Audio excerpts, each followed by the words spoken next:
ഹരിശ്രീ ഗണപതയേ നമ. അവിഘ്നമസ്തു.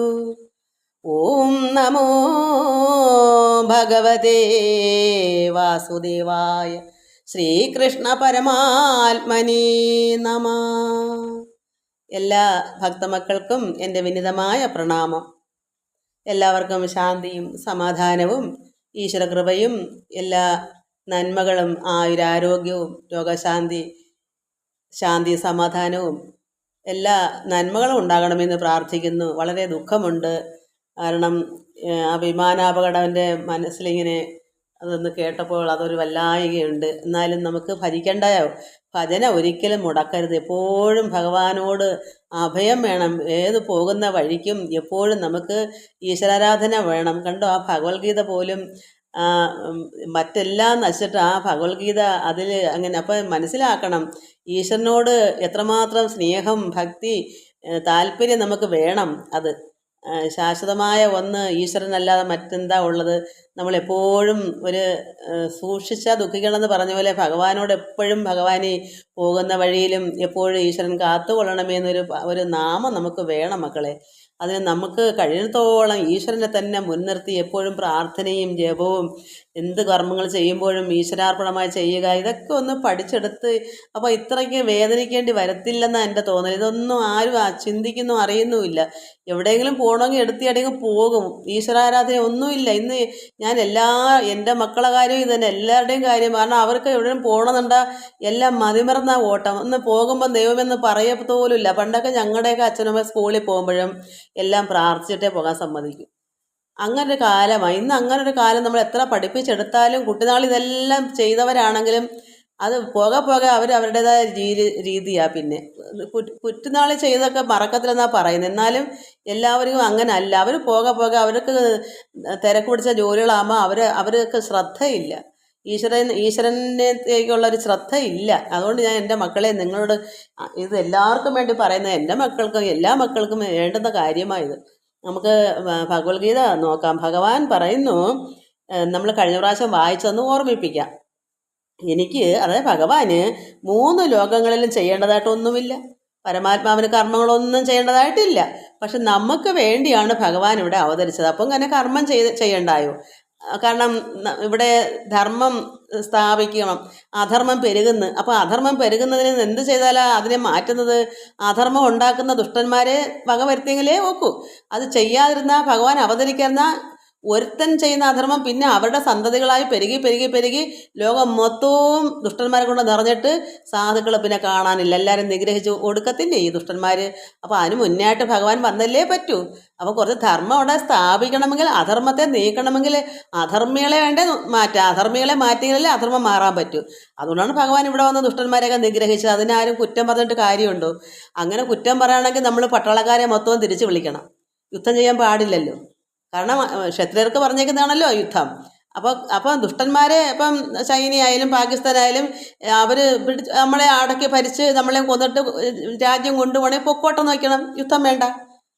പട്ടാളക്കാരെല്ലാം തിരിച്ച് വിളിച്ചിട്ട് എന്തിനാ വെറുതെ അവർക്ക് ശമ്പളം കൊടുക്കേണ്ട? ഇതിൻ്റെ കാര്യമില്ലല്ലോ. ഭഗവാൻ ഇതിലെ ചുവടാണ് അന്ന് ഇട്ട് തന്നത്. എൻ്റെ മനസ്സിനകത്ത് ഇതാ തോന്നിക്കുന്നത്. ഭഗവാൻ മാത്രം കുറ്റക്കാരനും ഇന്ന് കാണുന്ന ഇതെല്ലാം അത് ജനങ്ങൾക്ക് ശമ്പളം കൊണ്ട് ജീവിക്കണമെന്ന് ഓർത്തോ ഈ പട്ടാളക്കാരൻ വെച്ചേക്കുന്നത്? ഒന്നുമല്ല. അതിന് അവർ അവിടെ വെച്ചേക്കുന്നുണ്ട്, ശമ്പളം കൊടുക്കുക. പക്ഷേ ഇത് ആവശ്യമുണ്ട്. ദുഷ്ടന്മാരുകൊണ്ട് അന്യരാജ്യക്കാരായാലും ആരാലും ദുഷ്ടന്മാർ വരുമ്പോഴല്ലേ യുദ്ധം ഉണ്ടാവുന്നത്. അപ്പോൾ അവിടെയും കൊലയും തന്നെയാണ്. തോക്ക് വെച്ച് വെടിവെക്കുന്നതേ ഉള്ളൂ. അപ്പോൾ അതിനൊന്നും ആർക്കും ഒരു തർക്കവും ഇല്ല, ഒരു കുഴപ്പവും ഇല്ല. പക്ഷെ ഭഗവാൻ ചെയ്തു എന്നാണ് പറഞ്ഞത്. ഭഗവാൻ ചെയ്ത് കാണിച്ചെന്നിട്ടല്ലേ നമുക്ക് ചെയ്യാൻ പറ്റൂ. എല്ലാം അവിടെ നിന്നാണ് ഇതിൻ്റെ ചുവട്. വിവാഹം വരെ ഭഗവാൻ രുക്മിണിയെ സ്വയംവരം ഇഷ്ടപ്പെട്ട പെണ്ണിനെ കല്യാണം കഴിക്കുന്നത്, അതും അവിടെ അന്ന് കാണിച്ചിട്ടാണ് നമ്മളിവിടെ ഇന്നും അത് പ്രവർത്തിക്കുന്നത്. എല്ലാം അവിടെ നിന്നേ വന്നേക്കുന്നതാണ്. ഒന്നും ഇവിടെ ഉണ്ടായതല്ല. എല്ലാം ഈശ്വരൻ തന്നെ ചുവട്. അത് നാട്യം, നൃത്തം, ഇതൊക്കെ പരമശിവൻ്റെ നൃത്തങ്ങളല്ലേ. ആദ്യം നടൻ ശിവനല്ലേ. അപ്പോൾ എല്ലാ ചുവടും അവിടെ നിന്ന് തന്നെയാണ് വന്നേക്കുന്നത്. അപ്പോൾ ഇതെല്ലാം നമ്മൾ ചിന്തിക്കുമ്പം ഭഗവാന് മാത്രം കുറ്റം. ഇന്ന് ഈ ലോകത്ത് നമ്മളൊക്കെ സുഖമാരുടെ കഴിയുന്നതൊക്കെ ഈ പട്ടാളക്കാരുള്ളതുകൊണ്ടല്ലേ. അതുകൊണ്ട് ഭഗവാൻ പറയുന്നു, എനിക്ക് ഒരു കർമ്മവും ത്രിലോകങ്ങളിൽ വെച്ച് ഒന്നും ചെയ്യേണ്ടതായിട്ടില്ല. അതോ കർമ്മം കൊണ്ട് പ്രാപിക്കേണ്ടതും പ്രാപിച്ച് കഴിയാത്തതുമായി ഒന്നും തന്നെയില്ല. എങ്കിലും ഞാൻ കർമ്മങ്ങളിൽ പ്രവർത്തിച്ചു കൊണ്ട് തന്നെ ഇരിക്കുന്നു. ഭഗവാൻ ചെയ്തില്ലെങ്കിൽ ഈ ലോകത്ത് ആരും ചെയ്യത്തില്ല. അവിടെ ചുവട് അവിടെയാ. ഭഗവാൻ ചെയ്ത് കണ്ടെങ്കിലേ നമ്മളും ചെയ്യൂ. ഭഗവാൻ എന്ത് കാണിച്ചു തരുന്നതാണ് നമ്മൾ ചെയ്യുന്നത്. അതുകൊണ്ടാണ് ഭഗവാൻ അത് പറയുന്നത്. ഹേ അർജുന, ഭഗവാൻ പറയുന്നു, അർജുന, ഞാൻ ഒരിക്കലും മടിയില്ലാത്തവനായി കർമ്മത്തിൽ വർത്തിക്കയില്ല എങ്കിൽ മനുഷ്യർ എല്ലാവരും എൻ്റെ മാർഗത്തെ അനുസരിക്കും. ഭഗവാൻ മടിച്ചാണ് ചെയ്യുന്നതെങ്കിൽ അത് മടിയില്ലാത്തവനായി, അതായത് മടിയില്ലാത്തവനായി എന്ന് പറഞ്ഞാൽ മടിയോടുകൂടി അപ്പോൾ ഉത്സാഹമില്ലാതെ ഒരു കർമ്മം ചെയ്താൽ നമ്മൾ അത് കണ്ട് നമുക്ക് ഒന്നും ചെയ്യാൻ ഉത്സാഹം ഉണ്ടാകത്തില്ല.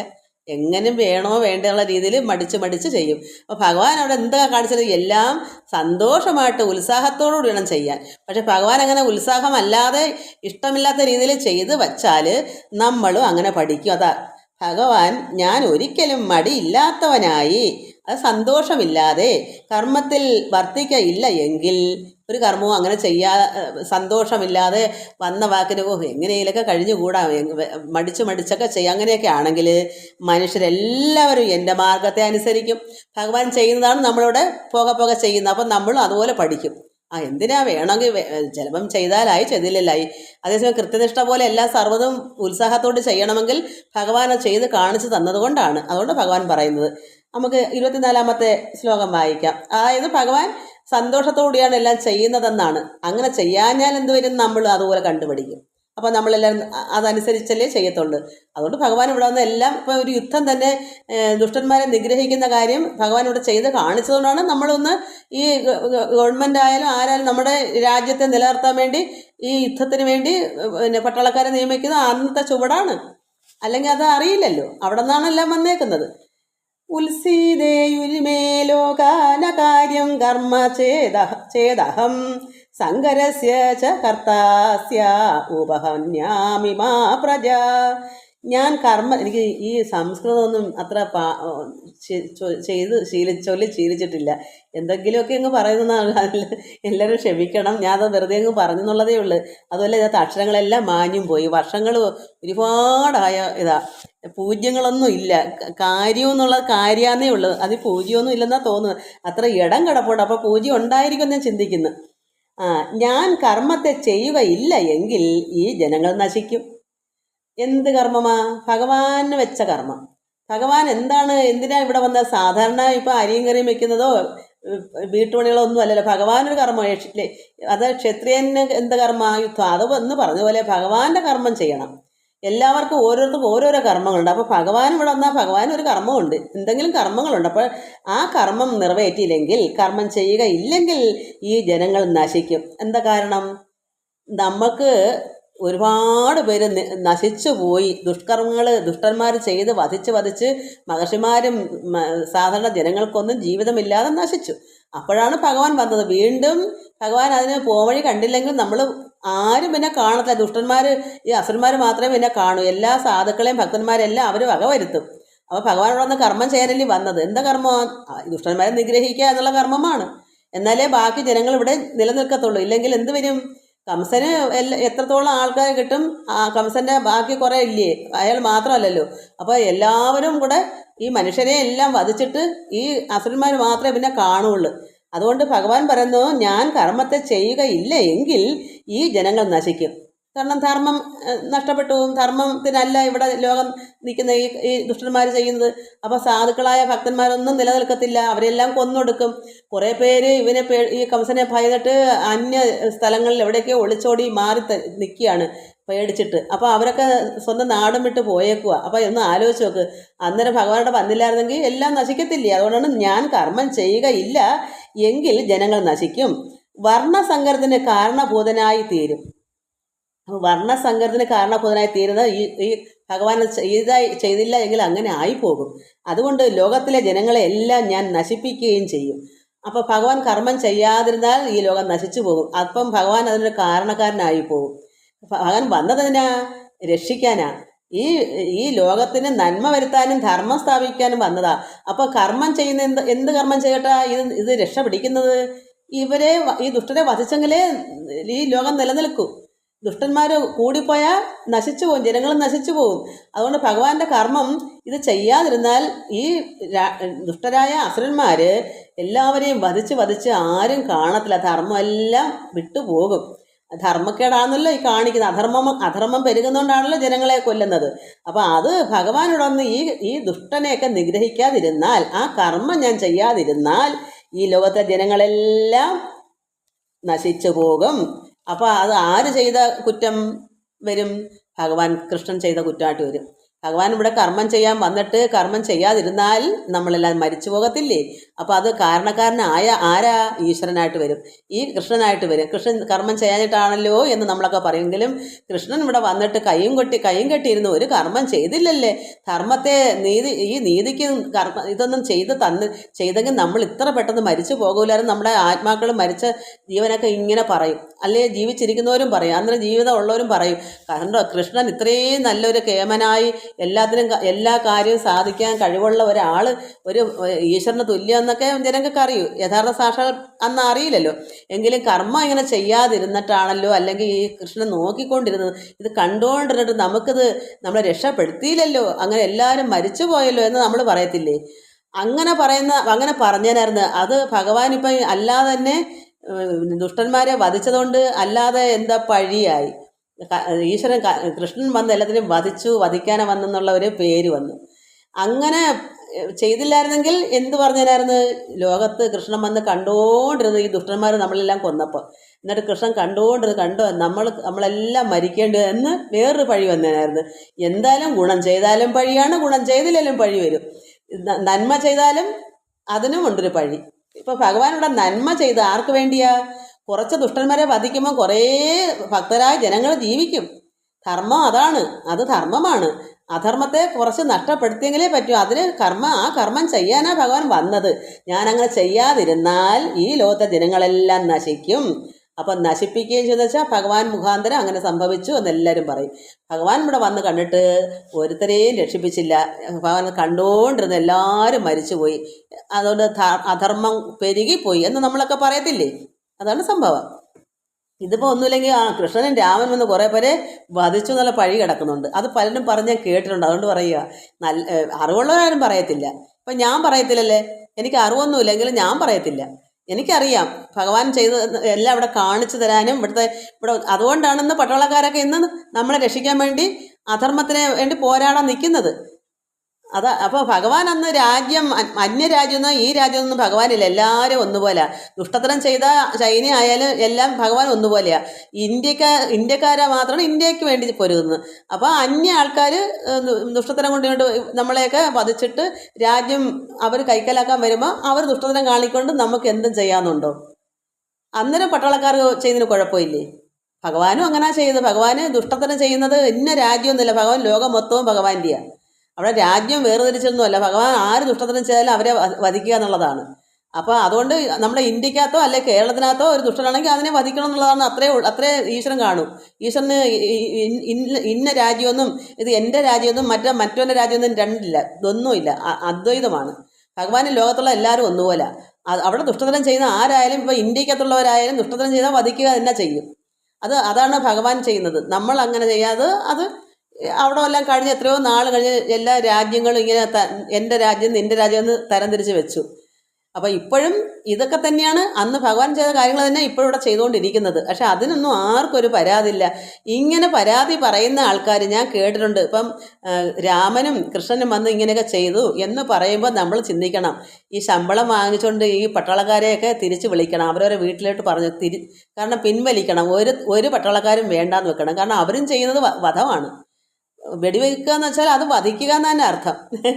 അല്ലാതെ അവരെ രക്ഷിക്കുകയല്ല ചെയ്യുക.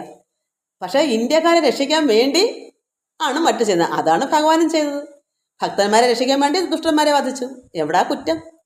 ആര് ചെയ്തു കുറ്റം? കൃഷ്ണൻ കുറ്റം ചെയ്തു. ഒരാൾ മരിക്കുമ്പോൾ ഒരുപാട് പേര് രക്ഷപ്പെടും. അതുകൊണ്ട് പട്ടാളക്കാരെ നിയമിച്ചത് അങ്ങനെ. ദുഷ്ടന്മാരായ അന്യരാജ്യക്കാരാൽ അവരെ കുറച്ച് പേരെ വധിച്ച് യുദ്ധത്തിൽ നിന്ന് പിന്മാറ്റുമ്പോൾ കുറച്ച് ജനങ്ങൾ നമ്മുടെ ഇന്ത്യയിൽ രക്ഷപ്പെടും.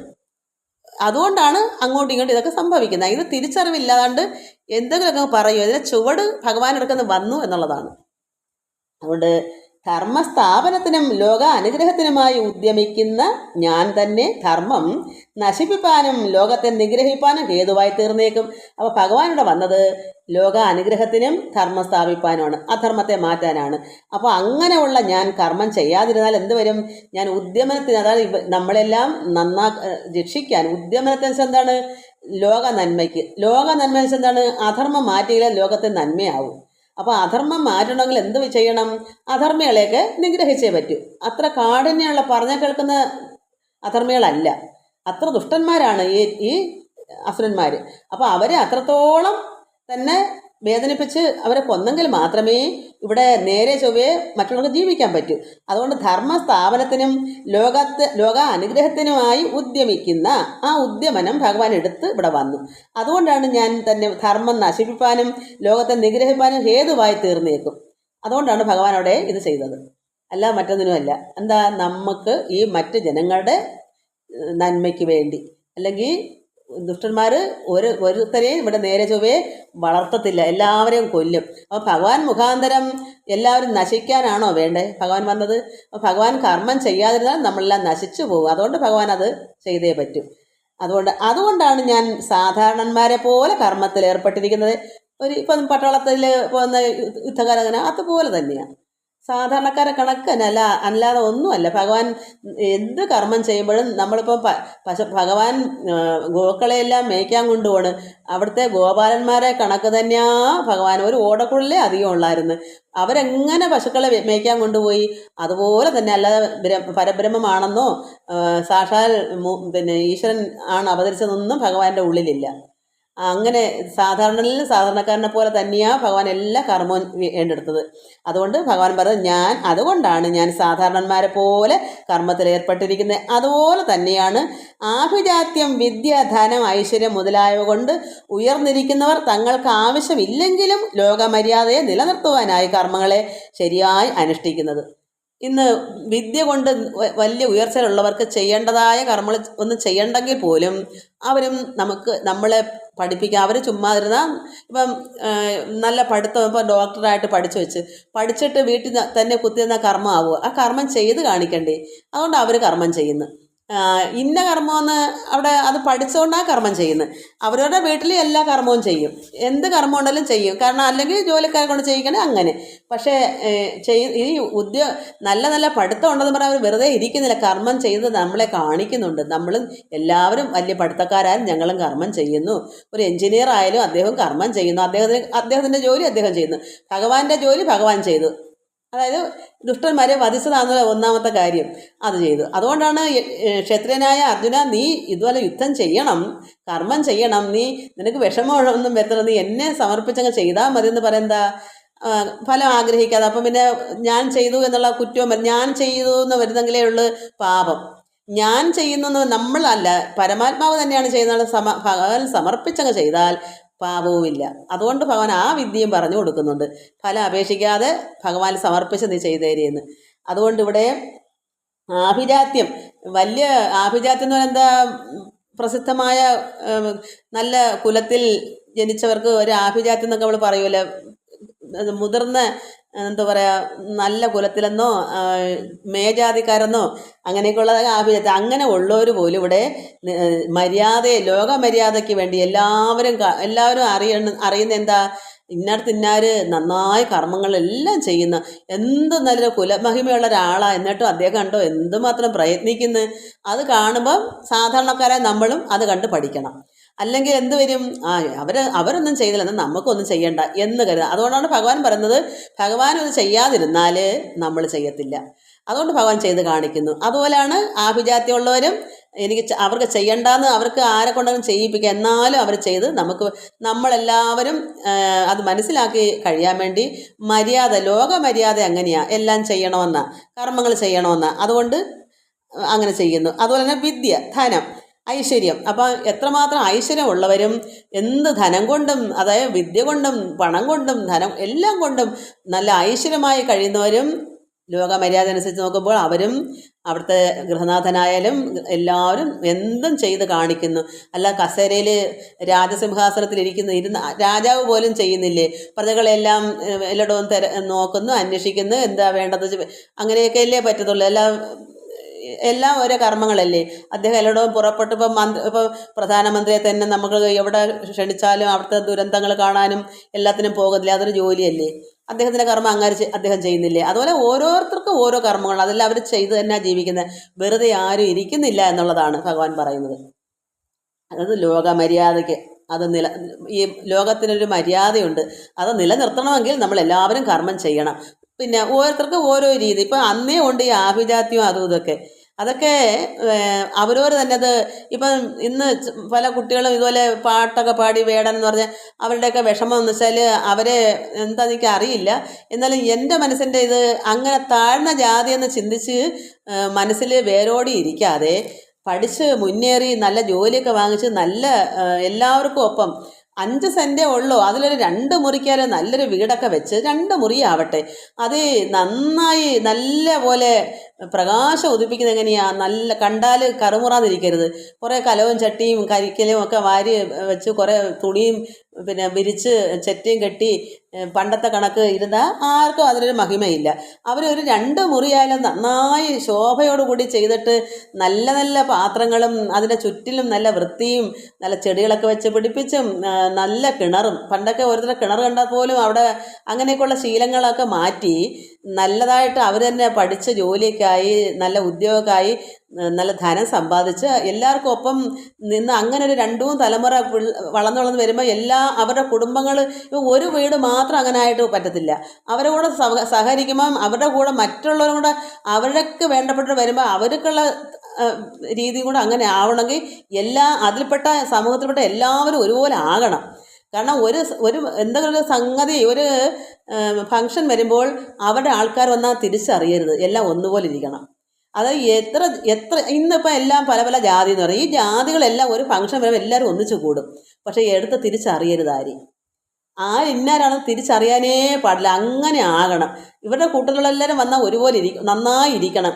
അവിടെ ഹിന്ദുക്കളെന്ന് പറഞ്ഞാൽ ഒരു ഹൈന്ദവരെല്ലാം ഒന്നുപോലെ തന്നെ ഇരിക്കണം. കറുപ്പും വെളുപ്പും അല്ല, എല്ലാം കൊണ്ടും വിദ്യ കൊണ്ടും ഒന്നിനും മാറ്റി നിർത്തരുത്. അവരുടെ വൃത്തിയും അവരുടെ എല്ലാം ഭവനത്തിലെ വൃത്തിയും ഈശ്വരാരാധന, നന്നായി വീട്ടുകളിൽ നന്നായി പ്രാർത്ഥന, വിളക്ക് കത്തിപ്പ്, പുഷ്പങ്ങൾ കൊണ്ട് ഈശ്വരന് മാല കെട്ടി എല്ലാം കൊണ്ട് നമ്മൾ മറ്റ് മുതിർന്ന ജാതിക്കാർ എങ്ങനെയാണ് അതുപോലെ എല്ലാം ആയി വരുമ്പോൾ അവർ പതുക്കെ എല്ലാവരും ഒന്നായി മാറണമെങ്കിൽ അവരുടെ വിചാരിച്ചേ പറ്റത്തുള്ളൂ.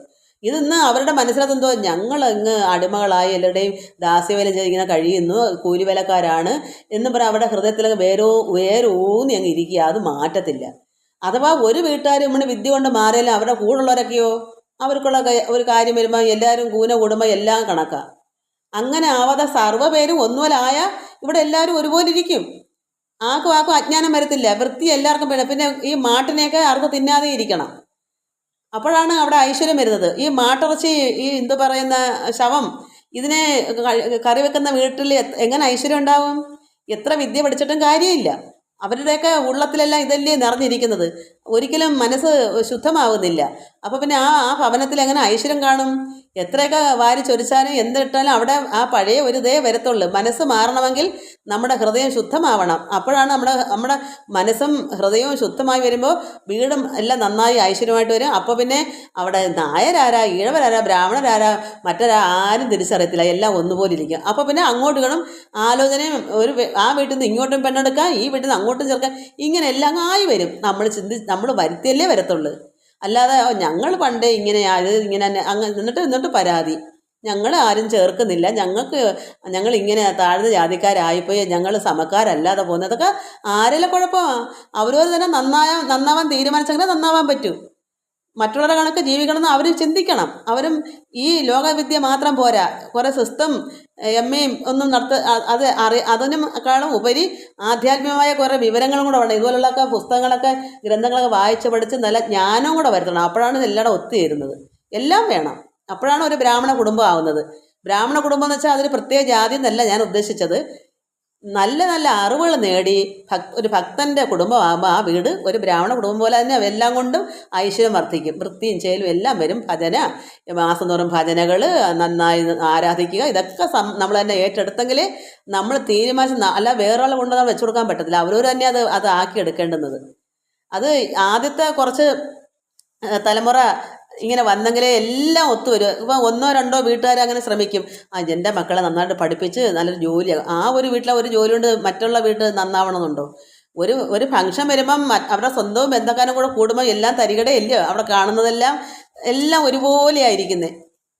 അപ്പോൾ എല്ലാവരും നല്ലതായി വരണമെങ്കിൽ എല്ലാ വീട്ടിലും ഈ വൃത്തിയും ചേലും മാംസം ഭക്ഷിക്കാതെയും നല്ല ഈ രണ്ട് ആത്മവിദ്യയും ഈ ലോകവിദ്യയും എല്ലാം ഒന്നുപോലെ വന്ന് നന്നാക്കി എടുത്താൽ എല്ലാം ഒന്നായിട്ട് വരും. അല്ലാതെ ഇപ്പോൾ ഈ പാടി തകർത്തെന്ന് പറഞ്ഞ് വേടനൊക്കെ ഇങ്ങനെ പാട്ട് പാടുമ്പോൾ നന്നാവുന്നുണ്ടോ? ആരെ കൊണ്ടൊക്കെ നന്നാക്കാൻ പറ്റും? നമുക്ക് നമ്മളെ കുടുംബം നന്നാക്കാൻ പറ്റുന്നില്ല, പിന്നെ അങ്ങനെ വേറെ കുടുംബം നമ്മൾ നന്നാക്കുന്ന അവരവർ തന്നെ അവരവരുടെ കുടുംബം നന്നാക്കാൻ ശ്രമിക്കണം. ഇങ്ങനെ പോകെ ഒരു 2 തലമുറ കഴിയുമ്പോൾ എല്ലാം ഒന്നുപോലെ ആക്കിയെടുക്കാം. എല്ലാവരും വിചാരിക്കണം. അതിന് ആരും മുൻകൈയെടുത്ത് എല്ലാവർക്കും ഇതൊക്കെ കൊടുക്കണം. അങ്ങനെ ചെയ്ത് പഠിപ്പിച്ചെടുത്താൽ അല്ലാതെ നടക്കാത്ത കാര്യം. ഇപ്പം എൻ്റെ പ്രായമുള്ള ആൾക്കാർക്കൊന്നും അതിന് നടക്കത്തില്ല. ഇനിയുള്ള കുട്ടികൾക്കെങ്കിലും അങ്ങനെ ആയി വന്നാൽ അവരുടെ സന്തതി വരുമ്പോഴത്തേക്കും എല്ലാം ഒന്നായി വരും. അങ്ങനെ വരാം. അല്ലാതെ പെട്ടെന്നൊന്നും കിട്ടുന്നൊരു കാര്യമില്ല. കാരണം ഇന്ന് 4 5 വീട്ടുകാർ നന്നായ ബാക്കി 10 100 വീട്ടുകാർ എങ്ങനെ കിടക്കുന്നത് പഴയ രീതിയിലാണ്. എന്താ പറയുക, തുണികളൊക്കെ ഇങ്ങനെ മറച്ചു വെച്ച് പിന്നെ ചായ്പൊക്കെ ഉണ്ടാക്കി അതൊക്കെ വൃത്തിയില്ലാത്ത രീതിയല്ലേ. അത് 2 മുറി ആയാലും ഉള്ളത് ഭംഗിയായിരിക്കണം, വൃത്തിയായിരിക്കണം. അതുപോലെ നമ്മുടെ പാത്രങ്ങളൊക്കെ ഈ പാത്രങ്ങളൊക്കെ എടുത്ത് കളഞ്ഞിട്ട് നല്ല പാത്രങ്ങളൊക്കെ ആക്കി ഇതിൽ ഏതോ ജാമുവിൻ്റെ എന്താ പറയുക എന്നോ ഉള്ള പാത്രങ്ങളൊക്കെ കരിക്കലം പോലെയൊക്കെ ആക്കി ഇങ്ങനെ ഇവർക്കൊക്കെ ഒരു പ്രത്യേകത ഉണ്ട്. അത് ഇപ്പം എങ്ങനെയാണെന്ന് എനിക്കറിയില്ല. എൻ്റെ വേറൊരു പുരയിടത്ത് അവിടെയൊക്കെ ഇങ്ങനെ ആൾക്കാരുണ്ട്. അവരൊക്കെ ഇപ്പം എങ്ങനെയാണെന്ന് എനിക്കറിയാൻ വയ്യ. ഇതൊക്കെ മുമ്പ് ഞാൻ ഇപ്പോഴൊന്നും കാണാറില്ല. ഇപ്പൊക്കെ മാറ്റം വന്ന് കാണും എന്ന് വിചാരിക്കാം. ഞാനെങ്ങും പക്ഷെ അങ്ങനെയാണ് മുമ്പൊക്കെ കണ്ടിട്ടുള്ളത്. ഇത്തിരി ഒരു 10 15 വർഷം മുമ്പൊക്കെ ഇങ്ങനെയൊക്കെ തന്നെയാണ്. അതുകൊണ്ട് ഞാൻ പറഞ്ഞത്, അങ്ങനെ ഉള്ളൊരു വീട്ടിൽ കയറി സംബന്ധം ആരും ചെയ്യുമോ? അവർക്ക് മേജാതി ആവണമെന്ന് പറഞ്ഞിരുന്നാൽ നമുക്കൊക്കെ സന്തോഷം തന്നെയാണ്. പക്ഷേ എന്ന് കരുതി മാട്ടിറച്ചിയും തിന്ന് ശവപ്പറമ്പാവിൽ കിടക്കുന്ന ഒരു വീട്ടിൽ പോയി അങ്ങനെ അല്ലാത്തൊരു വീട്ടുകാർ പോയി ഒരു പെണ്ണ് ആലോചിക്കാൻ ചെല്ലാൻ പറ്റുമോ? അവരെന്തോ ഇവരാരും പറയുന്നതല്ല. ഇന്ന് ഇവരുടെയൊക്കെ ഈ പാട്ടൊക്കെ പാടുന്ന ഈ വേടൻ്റെ പാട്ടൊക്കെ കേട്ടിട്ട് ഞാൻ പറയുന്നതാ. അതുകൊണ്ട് പറഞ്ഞതാ മക്കളെ. എല്ലാം എന്തോ ചെയ്യാനാ. എന്തായാലും ഓരോരുത്തരുടെ വിഷമങ്ങൾ, ഓരോ പിള്ളേർക്ക് ഓരോ വിഷമങ്ങൾ. അവർ നോക്കുമ്പോൾ അവരെ മാത്രം പക്ഷാപാതം തിരിച്ചിട്ടേക്കുന്നു എന്നൊക്കെ ചിന്തിച്ചു പോകും. എല്ലാ സമദൃഷ്ടിയാണ്. എല്ലാ ഭക്തന്മാർക്കും എല്ലാവരും ഒന്നുപോലെ കാണുക എന്ന് പറഞ്ഞിട്ട് കാണാൻ മതിയോ? ജീവിതം എന്ന് പറഞ്ഞാൽ ജീവിതമല്ലേ. എല്ലാവരും ഒന്നുപോലെ കാണാനും വിഷമമൊക്കെ തന്നെയാണ്. പക്ഷേ ഒരു ആധ്യാത്മികമായി ഒത്തിരി ഈശ്വരനെയൊക്കെ അറിഞ്ഞ് നിൽക്കുന്ന ഒരു പൂജയും കാര്യമൊക്കെ ഉള്ളൊരു വീട്ടിൽ അങ്ങനെ അല്ലാത്തൊരു വീട്ടിൽ പോയി ഇറച്ചിയും തിന്ന് മത്സ്യവും കഴിച്ച് കിടക്കുന്ന ഒരു വീട്ടിൽ പോയി ഒരു കുടുംബം ഒത്തുചേരാൻ അങ്ങനെ തോന്നിക്കത്തില്ല. അതിനൊരു ഒറ്റ ഉദാഹരണം എൻ്റെ ആങ്ങളുടെ മകളെ തന്നെ. അവർ മത്സ്യമാംസങ്ങളൊന്നും വാങ്ങിക്കുന്ന വീടല്ല. അച്ഛനുള്ളപ്പോഴേ അങ്ങനെയാണ്. അപ്പോൾ അങ്ങനെ വയലിൻ വായന സംഗീതമൊക്കെ ഉള്ള കുടുംബം, ഒരു ബ്രാഹ്മണ കുടുംബം പോലെ. അപ്പോൾ അതിനെ കെട്ടിച്ചയച്ചൊരു മീനൊക്കെ കഴിക്കുന്ന വീട്ടിലാണ്. പക്ഷെ ആ കുട്ടികളെ നിൽക്കാൻ ഒത്തില്ല, സ്മെല്ല് കാരണം. മുറി കയറുമ്പോഴേ അതിൻ്റെ ഒരു വല്ലാത്ത സ്മെല്ല് കാണും. കഴിക്കാത്തവർക്ക് അങ്ങനെ തോന്നിക്കും. അങ്ങനെ പിന്നെ അവരുടെ വീട്ടിൽ തന്നെ ഭർത്താവ് ജോലിക്ക് ഗൾഫിലാണ്. അപ്പോൾ ഞാൻ അതുകൊണ്ടുകൂടെ എനിക്കൊരു അനുഭവം ഉണ്ട്. അതുകൊണ്ട് ഞാൻ പറഞ്ഞതാണ്. ഒരിക്കലും ചേരത്തില്ല. അവരവർക്ക് ചേരുന്നതല്ലേ അവരവർ കെട്ടാൻ പറ്റൂ. ജാതി ഏതായാലും ചേർച്ച വേണം. വിദ്യ കൊണ്ടും നമുക്ക് ഒരുവിധം അറിവ് വേണം. അതുപോലെ ആധ്യാത്മികം കൊണ്ടും അല്പം ബോധം വേണം. അതുപോലെ വൃത്തിക്കും എനിക്ക് എത്ര വൃത്തിയുണ്ടെന്ന് വെച്ചാൽ അതുപോലത്തെ വൃത്തി, അതിൽ കൂടുതലൊന്നും വേണമെന്ന് ഞാൻ പറയല്ല. ഞാൻ എൻ്റെ അഭിപ്രായം പറയാം, എല്ലാവരുടെ അഭിപ്രായമല്ല. നമുക്ക് എത്രമാത്രം ഒരു വൃത്തിയുണ്ട് ആ വൃത്തിക്ക് ചേരുന്നൊരു കുടുംബമായിരിക്കണം. അതൊക്കെ സമദൃഷ്ടിയിൽ ഇതൊന്നും അല്ല സമദൃഷ്ടി വെച്ചാൽ എല്ലാം ഒന്നുപോലെ കാണുന്നു, എല്ലാവരും ഒന്നുപോലെ നമുക്ക് എല്ലാം നമ്മളെപ്പോലെ ആണ് എന്ന് പറഞ്ഞിട്ട് വൃത്തിയും ചേലും ഒരു കുടുംബത്തിൽ ഒന്നിച്ച് ജീവിതം വരുമ്പം അവിടെ നമുക്ക് വ്യത്യാസങ്ങൾ വരും ചേർച്ചയില്ലെങ്കിൽ. അത് പിന്നെ അടിച്ചണ്ടയ്ക്ക് കാരണമാവും. അതുകൊണ്ട് ഞാൻ പറഞ്ഞതാ, ഞാൻ എൻ്റെ അഭിപ്രായം പറഞ്ഞെന്നുള്ളതേ ഉള്ളൂ. എല്ലാവർക്കും എന്താണെന്ന് വെച്ചാൽ അതുപോലെ. ഇത് പറയാൻ കാരണം നമ്മളെ വേടനെ പറ്റി ചിന്തിക്കുമ്പോൾ ഉള്ള ഒരു കാര്യം ഓർത്തതാ. എല്ലാവരെയും ആ കുട്ടിക്കൊരു വിഷമം ഉണ്ടായിരിക്കും. ആ, മറ്റുള്ളവരുടെ കൂടെ പിന്നെ ഒന്നായി എല്ലാവരും ലോകം എല്ലാം ഒന്നായി കാണാനോ മേൽജാതിക്കാർക്ക് കീഴ്ജാതി എന്നുള്ള ചിന്തകളൊക്കെ ഉണ്ടെങ്കിൽ അതിനെ സംബന്ധിച്ച് നോക്കുമ്പോൾ അതിന് വിഷമം കാണും. ആ കുട്ടി കണക്ക് എല്ലാവരും ചിന്തിച്ച് നന്നാവാമെങ്കിൽ നല്ലതല്ലേ? എല്ലാവരും ഒന്നായിട്ട് ജീവിക്കാമല്ലോ. എനിക്ക് സന്തോഷമേ ഉള്ളൂ. പക്ഷേ എല്ലാം കൊണ്ടും നന്നായിരിക്കണം ഒരു കുടുംബം. ഒരു കുടുംബത്തിൽ അപ്പോൾ ഒരു കുടുംബത്തിൽ നിന്നൊരു കുട്ടി നമ്മൾ അങ്ങോട്ടോ ഇങ്ങോട്ടോ കെട്ടിച്ച് വെച്ചാൽ അതിൽ ചേരുന്ന മറ്റു കുടുംബത്തിൽ നിന്നുള്ള വരുമ്പം എല്ലാവരും ഫംഗ്ഷന് ഒത്തുകൂടും. അപ്പോഴാണ് അയ്യേ, അതൊരിക്കലും നമുക്ക് ഊഹിക്കാൻ പോലും പറ്റത്തില്ല. ഇവിടെ വേറുവൃത്തി എന്ന് പറയുന്നത് എന്താ വൃത്തിക്കാണ് പറയുന്നത്, അല്ല വേറൊന്നും കൊണ്ടല്ല ഞാൻ ഈ പറയുന്നത്. നമുക്ക് ചേരേണ്ടതേ നമുക്ക് ചേർക്കാൻ പറ്റൂ. എത്ര ഇനി അല്ലെങ്കിൽ നമ്മൾ വനത്തിലെങ്ങാനും പോയി ഒരു സന്യാസമായിട്ട് ഇരിക്കണം, നമ്മൾ കുടുംബം ഇല്ലാതെ കഴിയണം. എത്ര ആധ്യാത്മികമായി വളർന്നവരായാലും നമ്മൾ വീടുകളിൽ താമസിക്കുമ്പോൾ മറ്റുള്ളവരെ അതിനകത്ത് ഉൾപ്പെടുത്തുമ്പോൾ എല്ലാവർക്കും ഒരു ചേർച്ച വേണം. അത്രയേ ഉള്ളൂ. അതെന്തെന്ന് വെച്ചാൽ ഇപ്പോൾ മത്സ്യം കൂട്ടാത്തൊരു വീട്ടിൽ മത്സ്യം കൂട്ടുന്ന ഇറച്ചി കൂട്ടുന്ന ആൾക്കാരോട് സഹകരിക്കുമ്പോൾ അത് ചിലർക്ക് ബുദ്ധിമുട്ടുണ്ടാവും. അതുപോലെ ഓരോ കാര്യങ്ങൾ വിദ്യ കുറഞ്ഞാലും ആധ്യാത്മികമായ യാതൊരു വിവരമില്ലാത്തൊരു കുടുംബത്തിൽ നിന്ന് കയറിയാൽ ഇപ്പം അത് എനിക്ക് അനുഭവം വരുന്നുണ്ട്. അതുകൊണ്ടാണ് ഇവിടെ എൻ്റെ അതേ സ്വഭാവത്തിൻ്റെ അംശം പോലും ഇല്ല എൻ്റെ ഭർത്താവിൻ്റെ സ്വഭാവം. പക്ഷെ അന്നൊന്നും അത് അറിയത്തുമില്ല അങ്ങനെ ഒന്നും. പക്ഷെ അത് ഭാവിയിൽ ഇപ്പം വലിയൊരു കാരണം എന്താണെന്ന് വെച്ചാൽ എനിക്ക് ഇത് ചെയ്യുമ്പോൾ എനിക്ക് ടി വിയുടെ സൗണ്ടോ ഒന്നും എനിക്ക് ഈ ലോക ചിന്തയായിട്ട് യാതൊന്നിനും ഒരു ചേർച്ചയില്ല. പക്ഷെ അദ്ദേഹത്തിന് എപ്പോഴും ടി വി വെച്ചുകൊണ്ടിരിക്കുന്ന സ്വഭാവമാണ്. അതുകൊണ്ട് ഇത് രണ്ടും ചേരാതെ പോകും. അതാ ഞാൻ പറയാം, അങ്ങനെ ഒരിക്കലും നടക്കാത്തൊരു കാര്യമാണ്. അങ്ങനെ വരുന്ന സമയത്ത് നമ്മൾ ബുദ്ധിമുട്ടും. അതുകൊണ്ട് അല്ലെങ്കിൽ രണ്ടുപേരും ഒരേ സ്വഭാവമായിരിക്കണം. ഒന്നീ ലൗകികം, അതല്ലെങ്കിൽ ആധ്യാത്മികം, അല്ലെങ്കിൽ പിന്നെ രണ്ടായിട്ടിങ്ങനെ അങ്ങോട്ടും മാറി മാറി നിൽക്കേണ്ടി വരും. അത്രയേ ഉള്ളൂ. ഇത് എൻ്റെ അനുഭവം കൊണ്ട് ഞാനിങ്ങ് പറഞ്ഞെന്നുള്ളതേ ഉള്ളൂ. ഇതാണ് ലോകത്ത് ഒക്കാത്ത കാര്യം. സമദൃഷ്ടിയായിട്ട് കാണുന്നത് നമുക്ക് ഈ കാര്യങ്ങൾ നടത്തണ്ടേ.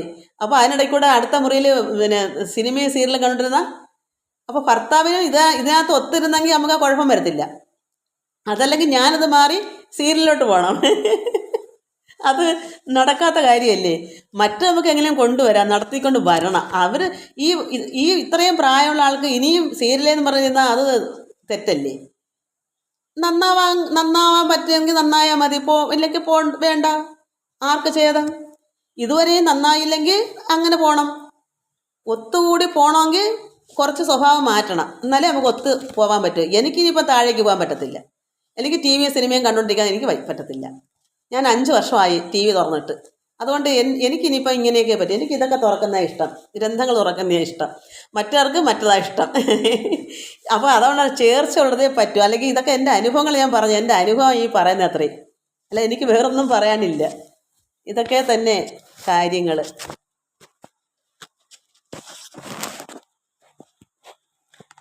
നമുക്ക് അപ്പം ലോക മര്യാദയ്ക്ക് വേണ്ടിയാണ് ഇതൊക്കെ. അപ്പം മനസ്സിലാക്കണം, ഭഗവാൻ പോലും പറയുന്നത് എന്താ, ലോക മര്യാദയ്ക്ക്. അപ്പം നമുക്ക് ഈ ലോകത്ത് ജീവിക്കുമ്പോൾ നമുക്കൊരു മര്യാദയുണ്ട്, അത് വിട്ടുകളയാൻ പറ്റത്തില്ല. എല്ലാം സമദൃഷ്ടി സമചിത്തതയൊക്കെ ധ്യാനം ഒക്കെ ശരി തന്നെയാണ്. പക്ഷേ അതല്ലെങ്കിൽ നമ്മൾ ഒറ്റയ്ക്ക് ഇങ്ങനെ കഴിയണം, കൂട്ടാതെ കഴിയണം എന്നാൽ പറ്റും. അല്ലാതെ ഒരു കുടുംബത്തിൽ താമസിക്കുക, ഒരു ഗൃഹനാഥയായിട്ട് താമസിക്കുകയൊക്കെ ചെയ്യുമ്പോൾ എല്ലാവർക്കും ചേരുന്ന രീതിയിൽ അതും ലോക മര്യാദ. ഇതിനകത്ത് എല്ലാം ഒരേ മര്യാദകളുണ്ട്. അതിന് എത്ര വേടൻ പാട്ടുപാടിക്കൊണ്ട് നടന്നാലും നടക്കേണ്ടതേ നടക്കത്തുള്ളൂ. കുറേ പേര് അങ്ങനെ ചെയ്യും. കുറേ പേര് ഇപ്പോൾ ഭഗവാൻ ഇവിടെ എന്ത് ദുഷ്ടതരം കാണിച്ചത്, അതുകൊണ്ടാണല്ലോ ഇങ്ങനെയൊക്കെ ശ്രീരാമനൊക്കെ ദുഷ്ടതരം കാണിച്ചതല്ലേ ഇതിൻ്റെയൊക്കെ ചിന്തകൾ. എന്ത് ദുഷ്ടതരം കാണിച്ചത്? അങ്ങനെയാണെങ്കിൽ ഈ പട്ടാളക്കാരെല്ലാം പിൻവലിക്കുമ്പോൾ ഞാൻ പറയാം ദുഷ്ടതരം കാണിച്ചെന്ന്. അത് ചെയ്യുന്നില്ല. ആദ്യമേ ഈ പാട്ടും പാടി നടക്കുന്നവർ പറയണം, നമുക്ക് നമ്മുടെ ഇന്ത്യ ആരോ കൊണ്ടുപോട്ടെ, നമുക്ക് വധിക്കാനൊന്നും പാടില്ല, യുദ്ധം പാടില്ല, ആരെയും തോക്കെടുത്ത് ചൂണ്ടി വധിച്ചൂടാ. ഇതും കൂടെ പറഞ്ഞ് മാറ്റാമെങ്കിൽ ശരിയാ, ഞാനത് അംഗീകരിക്കാം. ഞാനിപ്പോൾ ആരോടും പറയുമല്ല, ഞാൻ എന്നോട് തന്നെ പറയുന്നു. ഞാൻ എൻ്റെ മുഖത്തൊക്കെ പറഞ്ഞിട്ട് മറ്റൊരു കേൾക്കാനോ അവർക്ക് താല്പര്യപ്പെടാനോ അല്ല ഞാനീ പറയുന്നത്. എൻ്റെ മനസ്സിൻ്റെ യുക്തിക്കൊത്ത് ഞാൻ പറഞ്ഞു എന്നുള്ളതേ ഉള്ളൂ. എൻ്റെ മനസ്സിൽ ഇതൊരു ഖേദമായിരിക്കണ്ട. കാരണം എൻ്റെ ഭഗവാൻ കൃഷ്ണൻ ചെയ്തത് തെറ്റല്ലെന്ന് എനിക്കറിയാം. അതിനെ തെറ്റെന്ന് ശ്രീരാമനെയും ശ്രീകൃഷ്ണനെയും തെറ്റെന്ന് പറഞ്ഞാൽ എനിക്കത് വിഷമം ഉണ്ടോണ്ട് പറഞ്ഞതാ. ഒരിക്കലും ഭഗവാൻ തെറ്റല്ല ചെയ്തത്. ഈ സാധുക്കളായ ഭക്തന്മാർക്ക് ജീവിക്കണ്ടായോ? കുറേ ദുഷ്ടന്മാർ വളർന്നു വന്നാൽ ഭഗവാനെ കൊണ്ടല്ലേ പറ്റത്തുള്ളൂ. അവരെയൊക്കെ നിഗ്രഹിച്ച് ധർമ്മം നന്നാക്കിയെടുത്ത് നമ്മളെയൊക്കെ പിന്നെ നമുക്ക് ലോകത്തിൻ്റെ നന്മയ്ക്ക് വേണ്ടി ആരെ കൊണ്ട് പറ്റും? അത് അന്നങ്ങ് ചെയ്തുകൊണ്ടല്ലേ, ആ പാരമ്പര്യമല്ലേ ഇന്ന് നടന്നുകൊണ്ട് പോണത്. ഈ യുദ്ധത്തിന് വേണ്ടി പട്ടാളക്കാരെയൊക്കെ ഇങ്ങനെ വെച്ചത്. അത് അന്ന് അർജുനനോട് പറഞ്ഞു, ദുഷ്ടരെ നിഗ്രഹിക്കാൻ, യുദ്ധം ചെയ്യാൻ. പക്ഷേ രാജ്യം എന്നുള്ളത് ഭഗവാന് രാജ്യം എൻ്റെ രാജ്യം എന്നുള്ള പ്രത്യേകതയില്ല.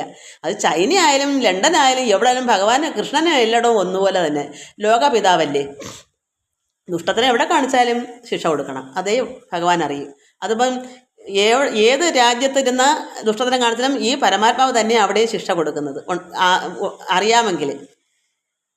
സക്ത കർമ്മണ്യ വിദ്വാംസോ യഥാ കുർവന്തി ഭാരത കുര്യാദി വിദ്വാംസ് തഥാ സക്ത ചികീർഷോർലോക സംഗ്രഹ. അല്ലയോ അർജുന, അജ്ഞാനികൾ കർമ്മത്തിൽ ആസക്തിയോടെ കർമ്മം ചെയ്യുന്നത് പോലെ തന്നെ ലോകസംഗ്രഹം ചെയ്യുവാൻ ആഗ്രഹിക്കുന്ന വിദ്വാൻ, ജ്ഞാനി, അത് വിദ്വാൻ എന്ന് വെച്ചാൽ ജ്ഞാനി, ആസക്തിയെ വെടിഞ്ഞ് കർമ്മങ്ങൾ ചെയ്യണം. അതായത് ഫലം ആഗ്രഹിച്ച് ചെയ്യുന്നവർ ആസക്തി, ഫലം കിട്ടും എന്ത് ചെയ്താലും ഫലമേ ഫലമേ എന്ന് പറഞ്ഞ് ചെയ്യുന്ന ആസക്തിയുള്ളവർ ചെയ്യുന്നത് പോലെ തന്നെ ഒരു വിദ്വാനും കർമ്മം ചെയ്യണം. എങ്ങനെയാ? സന്തോഷമായിട്ട് ചെയ്യണം. ഭഗവാൻ പറഞ്ഞില്ലേ, ഞാൻ ചെയ്യുന്ന കർമ്മങ്ങൾ ഒരിക്കലും മടിയില്ലാത്തവനായി കർമ്മത്തിൽ വർത്തിക്കുകയില്ല. അങ്ങനെയാണെങ്കിൽ എല്ലാവരും ഭഗവാനെ കൊണ്ട് ആ മാർഗം സ്വീകരിക്കും. അതുകൊണ്ട് എന്താ വേണ്ടേ? ഫലം ആഗ്രഹിച്ചില്ലെങ്കിലും ആസക്തിയോടുകൂടി ഒരു അജ്ഞാനി എങ്ങനെ ജോലി ചെയ്യുന്നു, കർമ്മം ചെയ്യുന്നു, ഫലം വേണ്ടെങ്കിൽ പോലും നമ്മൾ ഫലം ആഗ്രഹിക്കാഞ്ഞാലും അയാൾ ചെയ്യുന്നത് പോലെ സന്തോഷമായിട്ട് നന്നായി തന്നെ ജോലി ചെയ്യണം. കർമ്മം ഒരു മടി കാണിച്ചുകൂടാ. ഫലം ആഗ്രഹിച്ചില്ലെന്ന് പറഞ്ഞ് മടി കാണിക്കാൻ പാടില്ല. ചിലർ എനിക്ക് ഒന്നും കൂലിക്കല്ലല്ലോ ഞാൻ ചെയ്യുന്നത്, മനസ്സിൻ്റെ ഇരിപ്പോഴാണ് കൂലിക്കല്ലെന്ന്. പക്ഷേ എന്ത് കൊടുത്താലും കൈനീട്ടി മേടിക്കാം. സന്തോഷമായിട്ട് കൊടുക്കുന്ന സന്തോഷം തന്നെ മേടിക്കുക. കാരണം നമുക്കുള്ള കുട്ടികളും ഭാര്യയൊക്കെ നമുക്ക് വീട്ടിൽ ആഹാരം കഴിക്കണ്ടേ. പക്ഷേ കൂലി കിട്ടുമെന്നുള്ള പ്രതീക്ഷ വേണ്ട എന്നുള്ളതാണ് ഭഗവാൻ പറയുന്നത്. ഇപ്പം അധ്യാപകർ സ്കൂളിൽ പഠിപ്പിക്കാൻ പോണ്, അവിടെ സ്കൂളിൽ ചെന്ന് ഒന്നും വേണ്ട പറയുന്ന അവരുടെ കുടുംബം നോക്കണ്ടേ. അപ്പോൾ അത് ഞാൻ ഇന്നതുപോലെ എനിക്ക് കൂലി കിട്ടും, എനിക്ക് ശമ്പളം മാസം തോറും കിട്ടുന്നുണ്ട്, അത് കിട്ടാൻ വേണ്ടി മനസ്സിനകത്ത് ഇങ്ങനെ ആഗ്രഹിച്ച് ഇരുന്നു കൊണ്ടല്ല അത് പഠിപ്പിക്കേണ്ടത്. കൃത്യനിഷ്ഠയായിട്ട് സത്യസന്ധമായിട്ട് ഒരു കുഞ്ഞിനെ എങ്ങനെ സ്വന്തം തള്ള ഒരു മക്കളെ പഠിപ്പിക്കണം അതുപോലെ പഠിപ്പിക്കണം, നന്നായി പഠിപ്പിക്കണം. ഒരു ഫലവും ആഗ്രഹിക്കാതെ മനസ്സോടുകൂടി പഠിപ്പിക്കണം. മാസശമ്പളം ഹെഡ് മാസ്റ്റർ കൊടുക്കുമ്പോൾ കൈകെട്ടി മേടിച്ച് ഭഗവാൻ തന്നു, എനിക്ക് ഭഗവാൻ ജീവിതമാർഗത്തിൽ തന്നു, സന്തോഷം. മറ്റത് മനസ്സിനകത്ത് എന്താണ്? പഠിപ്പിക്കുന്നതിന് കൂലി കിട്ടുന്നുള്ള ചിന്തയേ വേണ്ട. ആ മനസ്സിനാണ്. കാരണം എന്താ കാരണം? ഇങ്ങനെ ആഗ്രഹം വന്നാൽ കടപ്പെട്ട് ആഗ്രഹങ്ങൾ ഇങ്ങനെ വാസനകൾ കൂടി കിടക്കുമ്പോഴാണ് നമുക്ക് വീണ്ടും ജനനം ഉണ്ടാവുന്നത്. ആഗ്രഹമില്ലാതെ നമുക്ക് എപ്പോഴാണെങ്കിലും മരിക്കാൻ നമുക്ക് കർമ്മത്തിൻ്റെ വാസന കൊണ്ട് വീണ്ടും ജനിച്ച് വരേണ്ട കാര്യമില്ല. വേണമെങ്കിൽ ജനിച്ചാൽ മതി. നമുക്ക് ജനിക്കണമെന്ന് ആഗ്രഹം ഉണ്ടെങ്കിൽ ആഗ്രഹം ഉള്ളിൽ എവിടെയെങ്കിലും കിടക്കും. കർമ്മം എല്ലാ വാസനയും വിട്ടുപോയേ നമ്മൾ ജീവിതം അവസാനിക്കും. അതുകൊണ്ട് അല്ലയോ അർജുന, അജ്ഞാനികൾ കർമ്മത്തിൽ ആസക്തിയോടെ കർമ്മം ചെയ്യുന്നത് പോലെ തന്നെ ആസക്തി വെച്ചാൽ എന്താണ്? എനിക്ക് ഇത്ര മണി വരെ ജോലി ചെയ്യുമ്പോൾ എനിക്ക് ഇത്ര രൂപ കിട്ടുള്ള ആസക്തി പോലെ അങ്ങ് ചെയ്തിരിക്കും. അതുപോലെ തന്നെ ഫലം ഇല്ലാതെ മനസ്സോടുകൂടി ചെയ്യുകയും വേണം. നല്ല മനസ്സോടി നന്നായി കർമ്മം അനുഷ്ഠിക്കണം. പക്ഷേ ഫലം കിട്ടുള്ള ഇല്ല. അജ്ഞാനി ചിന്തിക്കുന്നത് പോലെ ചിന്ത നമുക്ക് ഈ ജ്ഞാനിക്ക് വേണ്ട എന്നുള്ളതാണ്. ആ ആഗ്രഹം വേണ്ട. പക്ഷേ കർമ്മം ചെയ്യുമ്പോൾ മടി കൂടാതെ ചെയ്യണം, സന്തോഷത്തോട് ചെയ്യണം. അതാണ് പറയുന്നത്. അപ്പോൾ നമുക്ക് രണ്ട് തരത്തിലാണ്. ജോലി ചെയ്യുമ്പോൾ സന്തോഷത്തോടെ ചെയ്യുകയും വേണം, ഫലം ആഗ്രഹിക്കുകയും വേണ്ട. എന്നാൽ അജ്ഞാനികളാണെങ്കിലോ 10 മണിക്കൂർ 8 മണിക്കൂറത്തെ ജോലിയാണെങ്കിൽ അത്രയും പെട്ടെന്ന് ചെയ്യാൻ നോക്കും. ഒത്തിരി കൂടെ ഇത്ര ജോലി ചെയ്ത് തീർക്കണമെന്ന് കാണും. അവർ അത്രയും ജോലി ചെയ്തിട്ട് അതും കണ്ടിട്ട് വീണ്ടും ചെയ്യാൻ ശ്രമിക്കും. അത്രയ്ക്ക് ആർത്തിയാണ് പൈസയ്ക്ക് വേണ്ടിയിട്ട്. അങ്ങനെ ചെയ്യുന്ന ഒരു ആളിൻ്റെ കണക്ക് തന്നെ ഫലം ആഗ്രഹിക്കാത്ത ഒരു ജ്ഞാനിയും അതുപോലെ തന്നെ നന്നായി പണി കർമ്മം ചെയ്യണം. പക്ഷേ അവരെന്താണ് നമുക്ക് തരുന്നതെന്ന് വെച്ചാൽ അത് സന്തോഷമായിട്ട് ഭഗവാൻ തന്നു. ഭഗവാൻ നമ്മുടെ ഉള്ളിൽ ചെയ്യുകയും ചെയ്തു. നമ്മുടെ ഉള്ളിൽ ചെയ്ത് കൊടുത്ത ആരാ? നമ്മുടെ പരമാത്മാവ് ഞാനായവൻ നമ്മുടെ ഉള്ളിൽ ചെയ്തു. അപ്പോൾ ഈ പറഞ്ഞ വ്യക്തിയല്ല, ഉള്ളിലൊരു ഈശ്വരനുണ്ട്. ആ ഈശ്വരൻ ചെയ്തു. അത് മറ്റേ ആളിൽ നിന്ന് ഈശ്വരൻ അതിൻ്റെ പ്രതിഫലം ഇങ്ങോട്ട് കൊടുക്കുമ്പോൾ അതും ഈശ്വരൻ തന്നു. സന്തോഷമായിട്ട് സ്നേഹത്തോടെ വാങ്ങിച്ച് നന്ദിയും പറഞ്ഞ് നമുക്ക് തിരിച്ച് മടങ്ങി പോരാം. അത് നോക്കിയിട്ട് ഇത് എത്ര ഉണ്ട്, അയ്യോ ഞാനിന്ന് ഇത്ര മണിക്കൂർ ജോലി ചെയ്തു, ഇത്രയെങ്കിലും കിട്ടിയില്ലല്ലോ, ഇത് കുറഞ്ഞു പോയല്ലോ എന്ന് പറയുമ്പോൾ അവിടെ ആർത്തി വന്നു. അത് പാടില്ല. അവർ ചിലപ്പോൾ കുറഞ്ഞോ അത് സഹിക്കുക. അത് ഈശ്വരൻ തന്നതാണെന്ന് കരുതുമ്പോൾ പിന്നെ അവിടെ സഹിക്കാമല്ലോ.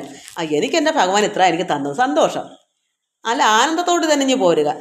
അതല്ല ഇന്ന് കിട്ടാനില്ല എന്ന് കണ്ടാലോ അതും സന്തോഷം. ഭഗവാൻ ഇന്ന് എനിക്ക് തന്നില്ല, അതെനിക്ക് ഇനി മനസ്സിനകത്ത് വേണ്ടാന്ന് തന്നെ ചിന്തിച്ചോണം. കിട്ടിയില്ലെങ്കിൽ നമുക്ക് ഖേദമായി വരും. അതുകൊണ്ട് ചിലപ്പോൾ നാളെ അവർ തരും എങ്കിലും മനസ്സിനകത്ത് ഇന്ന് എനിക്ക് ഒരു സൽക്കർമ്മം അങ്ങോട്ട് ചെയ്ത് ഒന്നും വേണ്ട, അത് ഭഗവാന് ഇന്ന് എനിക്ക് ഒന്ന് തരണമെന്ന് താല്പര്യം ഉണ്ടായില്ല, സന്തോഷം. നമ്മൾ കൂലിക്കല്ലല്ലോ ചെയ്തത്, സന്തോഷമായിട്ടല്ലേ ചെയ്തത്, ആഗ്രഹിച്ചല്ലല്ലോ ചെയ്തത്. അതുകൊണ്ട് സന്തോഷം ഉണ്ടാവും, ഒരു വിഷമം ഉണ്ടാവത്തില്ല. ആഗ്രഹിക്കുന്നെങ്കിലേ നമുക്ക് വിഷമം ഉണ്ടാവും. ഉടനെ അയാളുടെ നമുക്ക് ദേഷ്യം ഉണ്ടാവും, ദേഷ്യം പിന്നെ ക്രോധമായി വരും. അതിനേക്കാൾ നല്ലത് വേണ്ടെന്ന് വയ്ക്കുന്നില്ല നല്ലത്. ഞാൻ ആഗ്രഹിച്ചല്ലല്ലോ വന്നത്, എൻ്റെ കർമ്മം ഞാൻ ചെയ്തു, നിങ്ങൾ എന്നെ വിളിച്ച് ഞാൻ അവിടെ ഇത്ര കർമ്മം ചെയ്ത് തന്നു, സുഖം. അത് ഞാൻ ഈശ്വരാർപ്പണമായി അവിടെ ചെയ്തു, ഭഗവാന്റെ ജോലിയായിട്ട് ഭഗവാൻ തന്നൊരു കർമ്മം ആ ഭഗവാനായിട്ട് അർപ്പിച്ച് ചെയ്തു. അപ്പോൾ പിന്നെ അവിടെ പിന്നെ അതിനപ്പുറം ഒന്നും ഇല്ല. നാളെ അദ്ദേഹം വല്ലതും തരുന്നോ, ഭഗവാൻ ഇപ്പോൾ തന്നു, ഓക്കെ, അത്രയേ ഉള്ളൂ. അവിടെ മനസ്സിനകത്ത് നാളെ എനിക്ക് നേരം വെളുക്കുമോ, ഞാൻ ചത്തുപോകുമോ, അതിനു വേണ്ടി കിട്ടുമോ, നാളെ എനിക്ക് അത് കിട്ടാതെ പോകുമോ, അയ്യോ എൻ്റെ പൈസ അവിടെ കിടക്കുന്നേ, ഈ ചിന്ത വേണോ? അത് ശരീരത്തിന് പോലും കേടാ അങ്ങനെ ചിന്തിക്കുന്നത്. അവിടെ തള്ളിക്കളയണം. അപ്പോഴേ നമുക്ക് അർഹിക്കുന്നതാണ് നമുക്ക് കിട്ടുള്ള ഒരൊറ്റ ഉറപ്പ് മതി. നമുക്ക് അർഹതയുണ്ടോ, ഭഗവാൻ നമുക്ക് തരാനുള്ള അർഹത ഉണ്ടെങ്കിൽ നമുക്ക് തന്നിരിക്കും, ഭഗവാൻ കിട്ടിയിരിക്കും, മാത്രം മതി. അത് ആഗ്രഹിക്കേ വേണ്ട. ഭഗവാൻ ഇതാ പറയുന്നത്, ആഗ്രഹം വേണ്ട, ആസക്തി കൂടാതെ. അജ്ഞാനികളാണ് ഈ ആസക്തി കിട്ടുമെന്ന് ചെയ്യുന്നത്, അവർ അജ്ഞാനികളാണ്. അറിവുള്ള ജ്ഞാനികൾ എന്ത് ചെയ്യണം? ഒന്നും ആഗ്രഹിക്കണ്ട. എന്താണ് കർമ്മം അതും കണ്ടങ്ങ് ചെയ്യുക, അത് സന്തോഷത്തോടെ ചെയ്യണം. അല്ല മടിച്ച് ചെയ്താൽ എന്ത് വരും? അത് ദോഷമാണ്. എല്ലാവർക്കും നമസ്കാരം. ഹരി ഓം ഹരി ഓം ഹരി ഓം.